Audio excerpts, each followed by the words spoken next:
कहानी शुरू होती है यॉन सी यून से, एक बेहद होशियार लड़का जिसकी जिंदगी का एक ही फोकस है, पढ़ाई। इसी वजह से उसका कोई खास दोस्त नहीं है। दूसरी ओर है उसका क्लासमेट योंग बिन, जो खुद भी काफी तेज है, लेकिन उसकी सोशल लाइफ काफी एक्टिव है, दोस्तों की भरमार, पार्टीज और मस्ती। मगर पढ़ाई में सी यून का मुकाबला नहीं कर पाता। और तो और योंग बिन कभी स्कूल का बदमाश भी रह चुका है। कमजोरों को तंग करना उसकी पुरानी आदत है। एक दिन उसका ध्यान सी यून पर जाता है। उसे लगता है कि सी यून तो सीधा साधा है, मजाक उड़ाना आसान होगा। लेकिन सी यून वो लड़का नहीं है जो किसी के सामने झुक जाए। उल्टा वो योंग बिन को आंखों में आंखें डालकर बोलता है, जरा संभल कर। बात योंग बिन को चुभती है और वो गुस्से में सी यून को मारने ही वाला होता है कि तभी मैदान में एंट्री होती है बेसबॉल टीम की। वो एक लड़के सूहो को ढूंढ रहे हैं क्योंकि उनके कप्तान की गर्लफ्रेंड को सूहो से कुछ ज्यादा ही दिलचस्पी हो गई थी। कप्तान आरोप लगाता है कि सूहो ने फ्लर्ट किया, लेकिन सूहो बिल्कुल टशन में जवाब देता है, वो तो खुद मेरे पीछे पड़ी है। सुनते ही कप्तान भड़क जाता है, लेकिन सूहो का जवाब होता है एक्शन में। वो अकेले ही पूरी टीम की धुलाई कर देता है, जैसे वो कोई फिल्मी हीरो हो। लड़ाई खत्म होने के बाद वो सी यून की गिरी हुई चीजें उठाकर माफी मांगता है। इतना टफ और फिर भी शालीन। आगे पता चलता है कि सी यून के पापा एक बेहतरीन एथलीट थे और माँ बहुत बुद्धिमान, लेकिन दोनों का तलाक हो चुका है। सी यून अब अपने पापा के साथ रहता है और माँ को गर्व महसूस कराने के लिए जी जान से पढ़ाई करता है। अगले दिन वो स्कूल जल्दी पहुँचता है और देखता है कि सूहो वहीं सो रहा है। उस दिन पीटी क्लास होती है और योंग बिन सी यून की यूनिफॉर्म डस्टबिन में फेंक देता है, जिससे साई यून को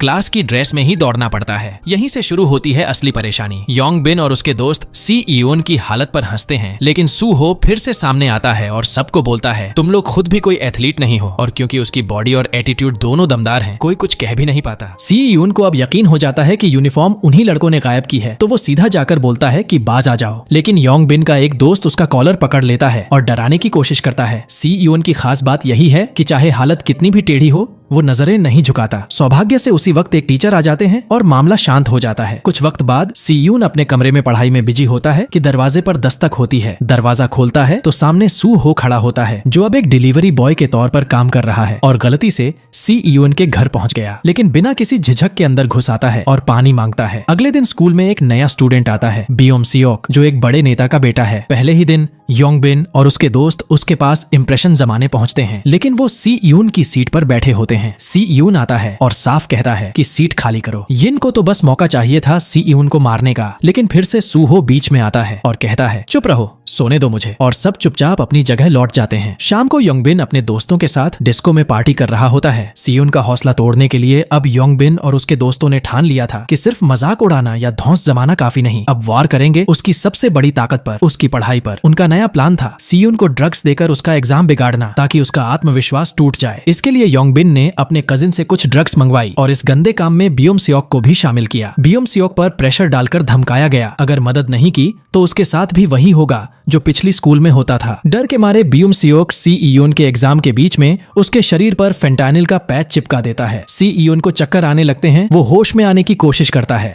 खुद को झटका देने की कोशिश करता है, लेकिन तब तक टाइम खत्म हो चुका होता है। जब पेपर खत्म होता है और वो अपनी आंसर शीट देखता है, उसे एक ही गलती नजर आती है, बस एक, बट दैट वाज इनफ। वो अंदर तक हिल जाता है, गुस्से से आग बबूला हो जाता है और सीधे जा पहुंचता है योंग बिन के पास। फिर होता है धमाकेदार पल। सी यून, जो अब तक शांत और पढ़ाकू माना जाता था, योंग बिन की जबरदस्त धुलाई करता है, इतनी बुरी कि उसके दोस्त सिर्फ खड़े रहकर तमाशा देखते रह जाते हैं। तभी सूहो आता है और उसे रोकने की कोशिश करता है, कहता है, बस कर यार, बहुत हो गया। लेकिन सी यून की आंखों में अब भी गुस्से की आग जल रही थी। वो कहता है, इससे कुछ नहीं सीखा, अब तू भी। और सूहो से भी भिड़ने को तैयार हो जाता है। लेकिन सूहो क्लास का सबसे दमदार फाइटर था, वो बड़ी आसानी से सी यून को रोक लेता है। फिर एक टीचर आ जाती है और लड़ाई को वहीं खत्म करवाती है। इस भिड़ंत का अंजाम ये होता है कि योंग बिन की नाक टूट जाती है और उसकी माँ स्कूल में पहुंचकर मांग करती है कि सी यून को स्कूल से निकाल दिया जाए। मगर सी यून बड़ी ठंडक से कहता है, मैम, आपका बेटा स्कूल में ड्रग्स लाया है, किसे निकालना चाहिए ये आपको तय करना चाहिए, और सबूत सामने रख देता है। वो सुनते ही माँ चुप हो जाती है और समझ जाती है कि केस उल्टा भी पड़ सकता है, इसलिए शिकायत नहीं करती। अगले दिन योंग बिन के दोस्त बदला लेने की सोचते हैं और सी यून को स्कूल के बाद लड़ाई के लिए चैलेंज देते हैं। लेकिन सी यून कहता है, क्यों इंतजार करना, अभी निपटा लो। सब बाथरूम में जाते हैं, जहाँ सी यून दरवाजा बंद कर देता है। लेकिन इस बार उसका इरादा लड़ने का नहीं था, ये था उसका माइंड गेम। वो सिर्फ इतना डर पैदा करता है कि अगली बार कोई उसके सामने खड़ा होने की हिम्मत न करे। उसकी ये चाल काम करती है और क्लास में उसकी इमेज बन जाती है, एक कमजोर मगर दिमागदार हीरो की। उधर अस्पताल में योंग बिन अपने कजिन को कॉल करता है। अब वो सी यून को सबक सिखाने के लिए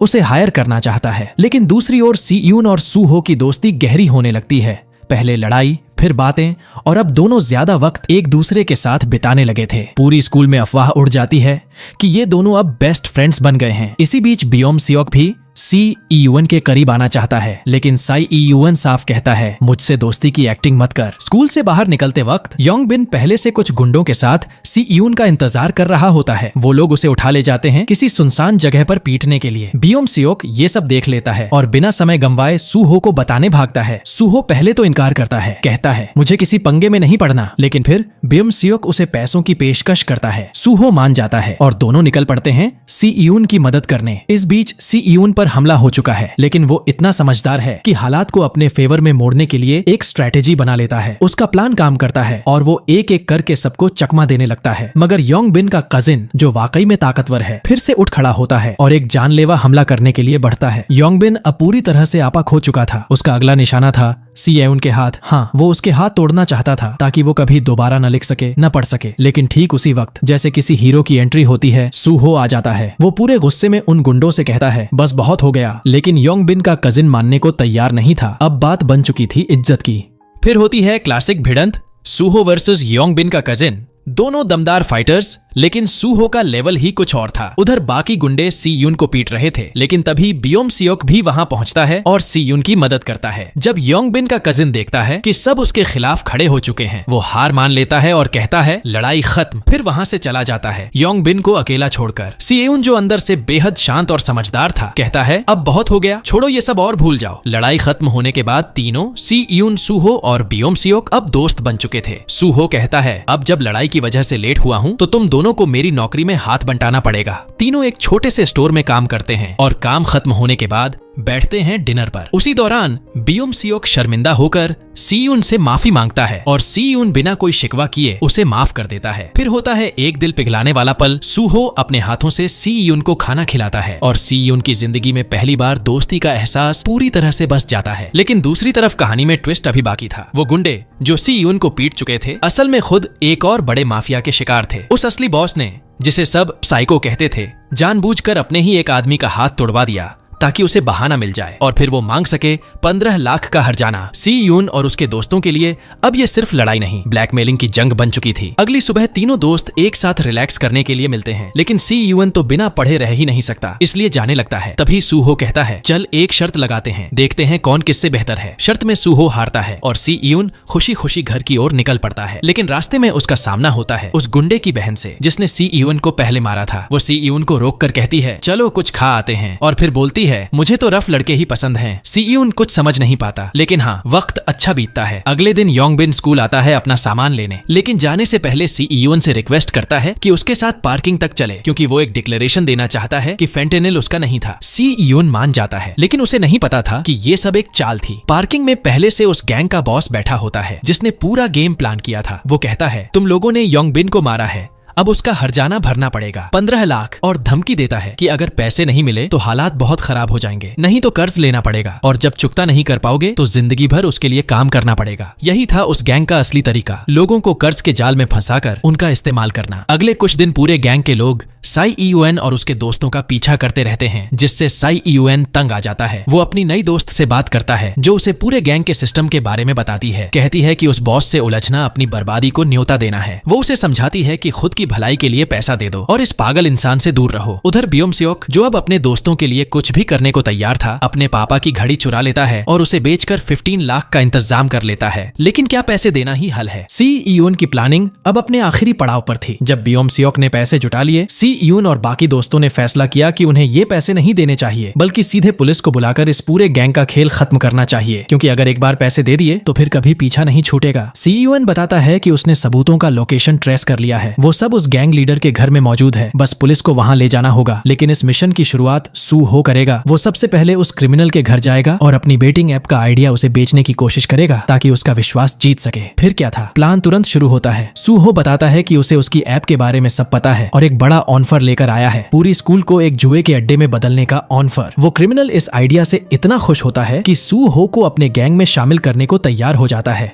वहीं लड़की जो सी इयोन की दोस्त है उसे सही लोकेशन भेज देती है ताकि वह पुलिस लेकर पहुंच सके। लेकिन बियोम सियोक को ये सब बहुत खतरनाक लग रहा था। डर के मारे वो खुद पैसे लेकर सीधे उन गुंडों के पास चला जाता है ताकि ये सारा मामला यहीं खत्म हो जाए। पर अफसोस अब बहुत देर हो चुकी थी। सूहो जब उस गैंग के अड्डे पर पहुंचता है तो लीडर उसकी बातों पर शक करता है और बिना कुछ बोले पीछे से हमला कर देता है। तभी वो सूहो का फोन चेक करता है और उसे पता चलता है कि सी इयोन पुलिस लेकर आने वाला है। वो तुरंत अपने चमचों को हुक्म देता है कि सारे सबूत जला दो और भागने की तैयारी करो। लेकिन तभी बियोम सियोक वहां पहुंच जाता है पैसे लेकर। पर अब पैसे भी बेकार हो चुके थे, उनकी जान खतरे में थी। जब सी यून पुलिस लेकर वहां पहुंचता है तो पूरी जगह खाली मिलती है। पुलिस को लगता है कि ये सब कोई फालतू ड्रामा था और वो नाराज होकर लौटने लगती है। लेकिन सी यून हार मानने वालों में से नहीं था। वो घर के अंदर घुसता है पर अब वहां कोई सबूत भी नहीं बचा था। तभी उसे उसकी दोस्त का कॉल आता है। वो बताती है कि सब अब असली बॉस के पास जा रहे हैं और उसे लोकेशन भेजती है। साथ ही चेतावनी देती है अगर पुलिस को टाइम पर नहीं लाया गया तो हम सबकी जान जा सकती है। सी यून फिर से निकलता है और उसी वक्त योंग बिन का कजिन उस क्रिमिनल बॉस से आमने सामने हो रहा था। वो कहता है अब बहुत हो गया, ये सब खत्म करो। लेकिन बॉस बिना वक्त गंवाए उसकी बुरी तरह पिटाई शुरू कर देता है। तभी योंग बीच में बोलती है रुको। लेकिन बॉस और भी पागल हो चुका था। वो अपने लोगों से कहता है योंग को खत्म कर दो और यही नहीं रुकता। वो सबसे छोटे लड़के को कहता है कि वह कजिन और योंगी दोनों की हत्या कर दे क्योंकि वो नाबालिग है और उसे जेल नहीं होगी। फिर वो कजिन की जान भी लेना चाहता है लेकिन तभी कजिन उठता है और उसे चुनौती देता है एक फाइनल फाइट, अगर मैं जीता तो मैं नया बॉस बनूंगा। लड़ाई शुरू होती है, ब्रूटल, रॉ और जानलेवा। लेकिन जैसे ही वह क्रिमिनल हारता दिखता है वह छुरी निकालकर कजिन पर हमला करता है और उसे चीर देता है। ये देख योंगाई का सब्र टूट जाता है। वो खुद चाकू लेकर उस गैंगस्टर को धमकाती है पर बॉस एक चालाक शिकारी था। वो चाकू छीन लेता है और जैसे ही हमला करने वाला होता है बाहर पुलिस की सायरन सुनाई देती है। सीयून एंट्री करता है फिल्मी स्टाइल में। वो कहता है पुलिस आ गई है, अब भाग लो। फिर वो सूहो और बियोम सियोक को आजाद करता है और जैसे ही सब जाने लगते हैं पता चलता है सी यून ने उन्हें धोखा दिया था। वो असली पुलिस नहीं थी, सिर्फ एक फेक अलार्म था ताकि सब डर जाएं। लेकिन अब सब फिर से भिड़ जाते हैं। घमासान लड़ाई शुरू होती है और कजिन अपने घायल दोस्तों को बचाकर भागने की कोशिश करता है। तभी असली पुलिस भी पहुंच जाती है एक धमाकेदार वार्निंग शॉट के साथ और पूरा माहौल थम जाता है। लेकिन वो पागल बॉस इतनी आसानी से हार मानने वाला नहीं था। वो एक लड़के को ढाल बनाकर भाग निकलता है। सी यून जानता था कि अगर उन्होंने उस गैंग लीडर को अभी नहीं रोका तो वो कभी भी लौटकर बदला ले सकता है, इसलिए वो उसका पीछा करता है। जब वो उसे पकड़ता है तो उससे भिड़ने की कोशिश करता है लेकिन गैंग लीडर बहुत ताकतवर था। सौभाग्य से उसी वक्त सूहो भी आ जाता है और उसे समझाने की कोशिश करता है कि अब बस कर दे और खुद ही पुलिस के हवाले हो जाए। लेकिन वो मानता नहीं और फिर शुरू होती है तीनों की एक जबरदस्त भिड़ंत। सूहो बहुत स्ट्रांग था लेकिन लीडर की फुर्ती और चालाकी कहीं ज्यादा थी। वो लगभग सूहो को खत्म ही कर देता। लेकिन तभी सीयून फिर से उठता है और दोनों मिलकर उसे जमीन चटा देते हैं। दूसरी ओर कजिन खुद को पुलिस के हवाले कर देता है ताकि बाकी दोस्त बचकर निकल सकें। रात होते होते पुलिस के पास पूरे गिरोह के खिलाफ सबूत इकट्ठा हो जाते हैं और सभी बदमाशों को एक एक कर गिरफ्तार कर लिया जाता है। सीयूएन और उसके दोस्त भी पुलिस स्टेशन पहुंचते हैं और अपना बयान देते हैं। लेकिन चौंकाने वाली बात ये थी कि पुलिस बिना उनके गार्डियन को बुलाए उन्हें जाने देती है। शर्त बस इतनी थी कि वो इस बारे में किसी से कुछ नहीं कहेंगे। ये सब बियोम सियोक के पिता की वजह से हुआ जो असल में एक बहुत बड़े कांग्रेसी नेता थे। उन्होंने अपनी राजनीतिक छवि बचाने के लिए सब कुछ दबा दिया। फिर एक नया मोड़ आता है। बियोम सियोक उस क्रिमिनल से मिलने जाता है और उसका सेक्रेटरी बताता है कि उसके पिता ने उसे बदला लेने का हुक्म दिया है। लेकिन जब सेक्रेटरी उसे सिखाता है कि कैसे मारना है बियोम सियोक कर ही नहीं पाता। वो चक्कर खाकर कमरे से बाहर निकल जाता है। उधर अस्पताल में साई ईयूएन और उसकी दोस्त सूहो से मिलने जाते हैं। सूहो बताता है कि वो अब ठीक है और कल डिस्चार्ज हो जाएगा। फिर लड़की कहती है कि वो साई ईयूएन को डेट कर रही है इसलिए सूहो को ज्यादा घूरना बंद करना चाहिए। लेकिन सूहो सीधा बोल देता है ऐसा कुछ नहीं है। सीयून जब अपने घर पहुंचता है तो वहां कोई नहीं होता, इसलिए फिर से अस्पताल लौटकर सूहो और बाकी को खाना खिलाने पहुंच जाता है। सूहो थोड़ा घबरा जाता है और बोलता है तू मुझे डरा रहा है भाई, कोई इतना अच्छा कैसे हो सकता है। सीयून बस मुस्कुरा देता है। पर इस सब के बीच बियोम सियोक की हालत बदतर होती जा रही थी। उसे बेरहमी से पीटा जा रहा था क्योंकि सच ये था कि वो कांग्रेसी उसका असली पिता था ही नहीं। उसने तो बस अपनी पॉलिटिकल इमेज के लिए उसे गोद लिया था और अब जानवरों से भी बदतर सलूक कर रहा था। अगले दिन स्कूल में बियोम सियोक की पॉपुलैरिटी अचानक बढ़ जाती है क्योंकि अब सबको पता था कि जिन क्रिमिनल्स को पकड़ा गया है वो उसी के कारण हुए। लेकिन जब उसके दोस्त उसे योंगी के बारे में बताते हैं तो उसे लगने लगता है कि वो धीरे धीरे उसे रिप्लेस कर रही है। जब वो सूहो का इंस्टाग्राम चेक करता है तो उसे जलन होने लगती है। जल्द ही उसे पता चलता है कि सूहो का बर्थडे आ रहा है और योंगी उसके लिए पार्टी प्लान कर रही है। लेकिन बियोम सियोक कह देता है कोई जरूरत नहीं है। जैसे जैसे दिन बीतते हैं उसे लगता है कि योंगी उसके दोस्तों को उससे छीन रही है। जब वे लोग कराओके जाते हैं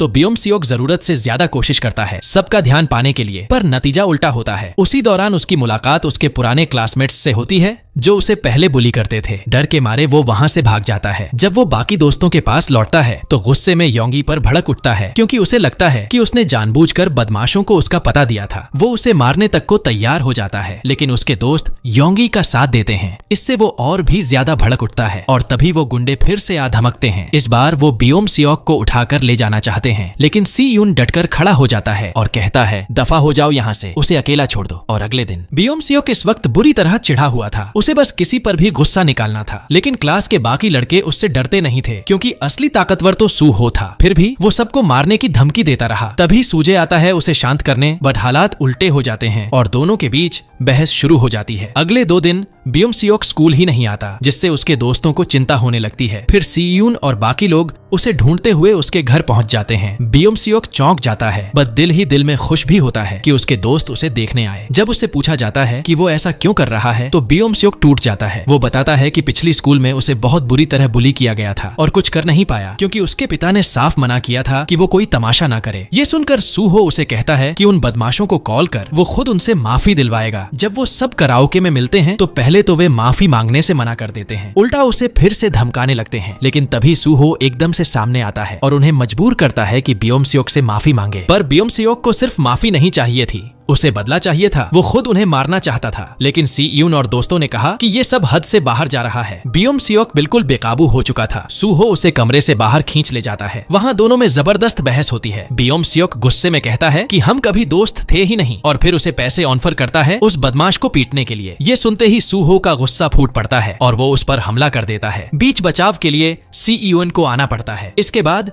बियोम सियोक अकेले चला जाता है। थोड़ी देर बाद उसकी पुरानी स्कूल के गुंडे उसका पीछा करने लगते हैं, पर इस बार किस्मत उसके साथ थी। उसे रास्ते में अपने कुछ क्लासमेट्स मिल जाते हैं और इस बार वो उसे चिढ़ाने की जगह उसके साथ खड़े हो जाते हैं। न सिर्फ उसका साथ देते हैं, बल्कि मिलकर उन बदमाशों को सबक भी सिखाते हैं। इस जीत के बाद वे उसे अपने ग्रुप में शामिल कर लेते हैं और साथ पार्टी करने एक डिस्को ले जाते हैं। बियोम सियोक सभी के लिए ड्रिंक्स खरीदता है और इसी से सब उसे ज्यादा सम्मान देने लगते हैं। फिर इंस्टाग्राम पे सब आपस में फॉलो करने लगते हैं और बियोम सियोक को लगता है कि ये हैं उसके असली दोस्त। अगले दिन वो क्लास में नशे में झूमता हुआ आता है। जब सी यून उससे पूछता है कि क्या हुआ, तो वो उसे इग्नोर करता है और अपने नए दोस्तों के साथ चला जाता है। बाद में सी यून और सूहो उसे टोकते हैं, बट बियोम सियोक कहता है कि उन्होंने कभी उसे दोस्त नहीं माना, इसलिए अब वो भी नहीं मानेगा। फिर वो एक और पार्टी में चला जाता है, जहां उसकी मुलाकात होती है योंगबिन से, जो अब कहता है कि वे दोस्त बन सकते हैं क्योंकि अब उनका एक कॉमन दुश्मन है। उधर सी यून स्कूल से बाहर निकल रहा होता है जब उसका भाई उसे पकड़ता है और अपने साथ काम पर ले जाता है ताकि दोनों साथ में वक्त बिता सकें। सी यून को चिंता होती है कि बियोम सियोक के नए दोस्त उसका फायदा उठा रहे हैं, बट सूहो कहता है कि असल में बियोम सियोक ही उन लोगों का इस्तेमाल कर रहा है ताकि वो खुद को पॉपुलर महसूस कर सके। अगले दिन बियोम सियोक अपनी सीट भी बदल लेता है। सी यून उसके नए दोस्तों को धमकाता है कि अगर उन्होंने उसका फायदा उठाया तो अच्छा नहीं होगा, लेकिन सूहो कहता है तू किसी की मदद नहीं कर सकता जो खुद मदद नहीं चाहता। फिर दोपहर में वो नए बदमाश कैंटीन की लाइन में घुसने की कोशिश करते हैं, बट सूहो सबको लाइन में लगने का हुक्म देता है और सब उसकी बात मान भी लेते हैं सिवाय बियोम सियोक के। उसे लगता है कि वो सबसे ऊपर है। सूहो के पास कोई और चारा नहीं बचता और उसे एक झापड़ रसीद कर देता है। ये देखकर बियोम सियोक बदला लेना चाहता है, बट सच्चाई ये थी कि वो अंदर से अब भी बहुत कमजोर था। उसे पता था कि वो सूहो का कभी सामना नहीं कर सकता, इसलिए बियोम सियोक और उसके दोस्त एक प्लान बनाते हैं। वो योंगबिन के दोस्त को हायर करते हैं जो जल्द ही प्रोफेशनल फाइटर बनने वाला था। उसे ऑफर किया जाता है पूरे 1 मिलियन वॉन बस सूहो को सबक सिखाने के लिए। लेकिन दिक्कत ये थी कि सूहो ने पहले ही इस फाइटर को हरा दिया था, तो उसे बढ़त दिलाने के लिए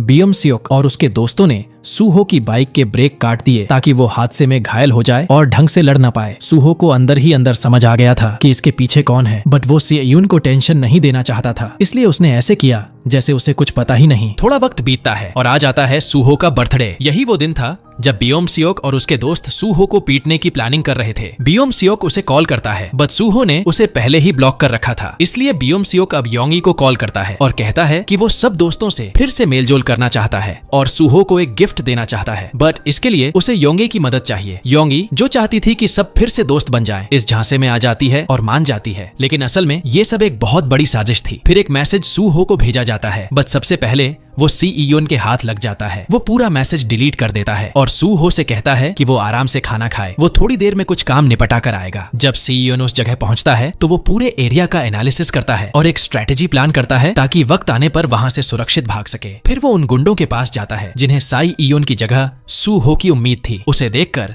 बियोम सियोक थोड़ी देर के लिए घबरा जाता है और कहता है कि वो वापस चला जाए, लेकिन योंग बिन अब किसी भी हालत में सी यून को छोड़ना नहीं चाहता था। सी यून फौरन दौड़ना शुरू करता है और अपनी बनाई हुई स्ट्रेटेजी से काफी सारे बदमाशों से बच निकलता है, लेकिन आखिर में उनके नंबर ज्यादा थे। फिर भी सी यून अपने दिमाग और दम से कईयों को हरा देता है, पर तभी आ जाता है वो फाइटर जिसके आते ही सब उसके पीछे छुप जाते हैं। वो सच में बहुत ताकतवर था। सी यून को बहुत आसानी से जमीन पर गिरा देता है। जब योंग बिन उसे मारने के लिए आगे बढ़ता है तो बियोम सियोक उसे रोकता है और कहता है कि इससे उसका कोई लेना देना नहीं है, लेकिन उसका नया दोस्त उल्टा उससे कहता है कि उसे अब एक साइड चुननी पड़ेगी और बियोम सियोक चुपचाप खड़ा रहता है और सबके सामने सी यून को पिटता हुआ देखता है। इस भयानक मारपीट के दौरान योंग ई ने पुलिस को कॉल कर दिया था। पुलिस आते ही सारे गुंडे वहां से भाग जाते हैं। जब सी यून होश में आता है तो वो बहुत ज्यादा घायल था। योंग ई पुलिस को पूरी सच्चाई बता रही थी, बट सी यून उसे रोकता है और कहता है कि वो कुछ न कहे। फिर वो खुद बियोम सियोक को कॉल करता है और कहता है कि वो उसे पुलिस में नहीं देगा, बट ये सब यहीं खत्म होना चाहिए। अगले दिन सी यून के पिता उससे पूछते हैं कि ये चोटें कैसे लगी। सी यून झूठ बोलता है, कहता है कि सीढ़ियों से गिर गया था। उसका पिता बहुत परेशान हो जाता है और कहता है कि अब वो उसे किसी दूसरी स्कूल में ट्रांसफर कर देगा। उधर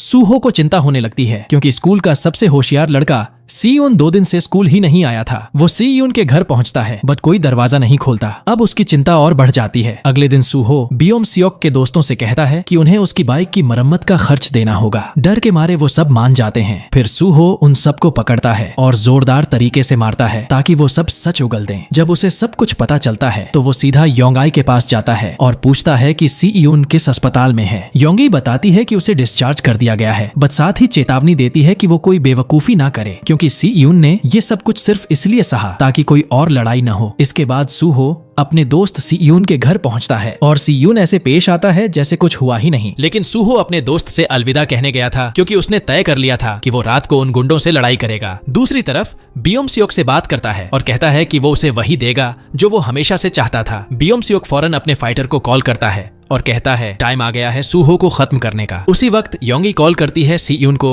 और बताती है कि सूहो को सब कुछ पता चल चुका है और अब वो बहुत परेशान है क्योंकि ना तो वो काम पर गया और ना ही उसका फोन उठ रहा है। ये सुनते ही सी यून अपनी पढ़ाई छोड़कर अपने दोस्त की तलाश में निकल पड़ता है। उधर सूहो और बियोम सियोक आमने सामने होते हैं। सूहो उससे माफी मांगता है, कहता है कि वो नहीं चाहता था कि उसके शब्दों से बियोम सियोक को दुख पहुंचे। साथ ही वो उसे सी यून से माफी मांगने के लिए भी कहता है, लेकिन बियोम सियोक का जवाब वही था जो कभी उसके साथ बदतमीजी करने वाले लड़कों ने उससे कहा था, मुझे माफी मांगने की कोई जरूरत नहीं है। यानी अब वो खुद ही बन चुका था वही चीज जिसने उसे एक समय सबसे ज्यादा दर्द दिया था। ये सुनते ही सूहो का गुस्सा फूट पड़ता है और वो उसे जोरदार पंच मारता है। तभी बियोम सियोक का फाइटर बीच में कूदता है और कहता है अब लड़ाई मुझसे होगी। दोनों रिंग में उतरते हैं और फाइट शुरू होती है। दोनों ही जबरदस्त फाइटर थे, लेकिन बियोम सियोक का आदमी लगभग प्रोफेशनल बन चुका था और सूहो अब भी घायल था। फिर भी सूहो अपनी पूरी ताकत झोंक देता है और उसे गिरा भी देता है। बट जैसे ही वो फिनिशिंग मूव करने वाला था, पीछे से एक गुंडा आकर उसे जोर से लात मार देता है। इससे सूहो बुरी तरह घायल हो जाता है। तभी बियोम सियोक खुद रिंग में चढ़ जाता है और सूहो के सिर पर क्रूरता से वार करता है। फिर बाकी के गुंडे भी ऊपर चढ़ाते हैं और मिलकर सूहो को बुरी तरह पीटते हैं, मानो जान ही ले लेंगे। लेकिन उसी वक्त बियोम सियोक का सेक्रेटरी आकर सबको रोकता है, बट तब तक सूहो की सांसें रुक चुकी थीं। ये देख बियोम सियोक का दिल बैठ जाता है। वो वहीं रोने लगता है जैसे कोई छोटा बच्चा हो। वो फौरन एम्बुलेंस बुलाना चाहता था, पर उसके सेक्रेटरी उसे जबरदस्ती वहां से खींच ले जाते हैं। फिर वो दोबारा वापस आते हैं क्योंकि अब कोई गवाह नहीं छोड़ सकते थे। वो दोनों गुंडों से कहते हैं, अब तुम ही लोग इसकी पूरी जिम्मेदारी लोगे। उसी रात बियोम सियोक के घर उसके पापा उसे कहते हैं, अब तू देश छोड़ने की तैयारी कर और तब तक घर से बाहर मत निकल। अगली सुबह सी यून जल्दी स्कूल पहुंचता है, पर उसे सब कुछ अजीब लगता है। सूहो नहीं था। उस दिन फाइनल एग्जाम्स भी थे, पर उसकी फिक्र में साई यूएन का पूरा पेपर बिगड़ जाता है। फिर उसे असली सच्चाई पता चलती है, सूहो कोमा में है। बियोम सियोक के सेक्रेटरी ने ऑफर दिया है कि वो सारे मेडिकल खर्च उठाएंगे, बट इसके बदले उसकी दादी को कुछ पेपर्स पर साइन करने पड़े ताकि वो लोग कानून से बच जाएं। अपने दोस्त को उस हालत में देखकर सी यून खुद को बहुत दोषी मानता है। पूरा दिन वो उसके पास बैठा रहता है। योंग ई उसे समझाती है कि अब घर जाओ, अभी और एग्जाम्स बाकी हैं। बट अब सी यून के लिए पढ़ाई बेमतलब हो चुकी थी। अब तो बस एक चीज थी, बदला। अगले दिन वो सीधा योंगबिन के स्कूल पहुंचता है और उसे जोरदार हमला कर देता है। फिर उसे धमकी देता है, बता वो फाइटर कहाँ है जिसने सूहो को मारा। योंगबिन वैसे भी डरपोक था, सब कुछ उगल देता है। इवन वो वीडियो भी दिखाता है जिसमें सूहो की बेरहमी से पिटाई हो रही थी। उसी वक्त योंगी पहुंचती है ब्योम-स्योक के घर और कहती है, तू डरपोक है कायर। लेकिन ब्योम-स्योक उल्टा उसे ही दोष देने लगता है, अगर तू हमारे बीच नहीं आती तो कुछ भी नहीं होता। सीयून सीधा पहुंचता है उस जिम में जहां वो फाइटर ट्रेन करता था। वो उसे चुपचाप पीछे से अटैक करना चाहता था, लेकिन फाइटर के रिफ्लेक्सेस गजब के थे। वो आसानी से उसका वार टाल देता है और मुस्कुराकर कहता है, तू बहुत ही कमजोर है मेरे लिए, घर जा, स्कूल की घंटी बजेगी तुझसे पहले। लेकिन सीयून आज कुछ और ही ठान कर आया था, उसे अपने दोस्त का बदला लेना था। वो वही स्टाइल अपनाता है जो उसके भाई ने उसे सिखाया था। शुरुआत में फाइटर भारी पड़ता है, बट सीयून की सबसे बड़ी ताकत थी उसका दिमाग। वो हर बार कोई ना कोई तरीका निकाल ही लेता था और आखिरकार वो फाइटर को जमीन पर गिरा देता है। अब फाइटर उससे रहम की भीख मांग रहा था, बट सीयून को रहम नहीं बदला चाहिए था। वो उसका टखना तोड़ देता है, सिर्फ उसकी हड्डी नहीं, उसकी प्रोफेशनल करियर भी वहीं खत्म कर देता है। उधर स्कूल में ब्योम-स्योक का बाप खुद पहुंचा होता है, ये देखने की कहीं किसी ने कुछ बोला तो नहीं, बट टीचर लोग वैसे ही बिके हुए थे, सब उसके इशारों पर चल रहे थे। तभी अचानक एग्जाम के बीचों बीच साईयूएन क्लासरूम में घुसता है, हाथ में फायर एक्सटिंग्विशर और आंखों में आग, और वो शुरू हो जाता है एक एक कर सारे गुंडों को वहीं धो देता है। फिर वो सीधा जाता है ब्योम-स्योक के पास और कहता है, ये सब तेरी वजह से हुआ है। ब्योम-स्योक चुपचाप मान जाता है, हाँ सब मेरी गलती है, मुझे मार दे। लेकिन सीयून उसे नहीं मारता क्योंकि वो जानता था कि गिल्टी कॉन्शियंस उससे बड़ी सजा कोई नहीं। फिर जैसे ही टीचर्स उसे रोकने आते हैं, सीयून अपनी नंगी मुट्ठी से शीशा तोड़ देता है और गरज कर कहता है, मेरे रास्ते से हट जाओ। अब सीयून अंदर से पूरी तरह टूट चुका था। वो सीधा जाता है सूहो के पास और थकावट से वहीं सो जाता है। सपने में सूहो उससे कहता है, तू सच में पागल हो गया है। सीयून रोते हुए माफी मांगता है, बट सूहो मुस्कुराकर कहता है, ये तेरी गलती नहीं है। कुछ समय बाद ब्योम-स्योक को देश से बाहर भेज दिया जाता है क्योंकि अब उसका बाप भी उसे अपने पास नहीं चाहता था। योंग-आई को भी बेहद पछतावा था, इसलिए वो भी सबकी जिंदगी से गायब हो जाती है। ब्योम-स्योक का बाप कोशिश करता है कि सीयून को सबका दोषी ठहराकर उसे सुधार गृह भेज दे, बट सीयून के पास सबूत था, वो वीडियो जिसमें सब कुछ रिकॉर्ड हुआ था। मजबूरी में ब्योम-स्योक के बाप को पीछे हटना पड़ा और सायून को एक नई स्कूल में ट्रांसफर किया गया। एक नया शहर, एक नई शुरुआत। लेकिन जिस स्कूल में उसका एडमिशन हुआ, जॉन डॉन पो स्कूल, वो स्कूल कम और एक अंडरग्राउंड फाइट क्लब ज्यादा लगता था। पहले ही दिन वहां की हवा में तलखी थी, लेकिन सीयून अब पीछे हटने वालों में से नहीं था। तभी एक स्टूडेंट उससे भिड़ने आ गया और सीयून तैयार था। तू चाहता है फाइट, तो चल फिर। और यहीं खत्म होती है ये कहानी। याद रखिए, ये तो सिर्फ पहला सीजन था और सीजन 2 का वीडियो बहुत जल्द आने वाला है, इसीलिए चैनल को सब्सक्राइब करना और बेल आइकन दबाना बिल्कुल मत भूलिए। अगर आपको ये रिकैप पसंद आया हो तो वीडियो को लाइक जरूर कीजिए। मिलते हैं अगले धमाकेदार वीडियो में।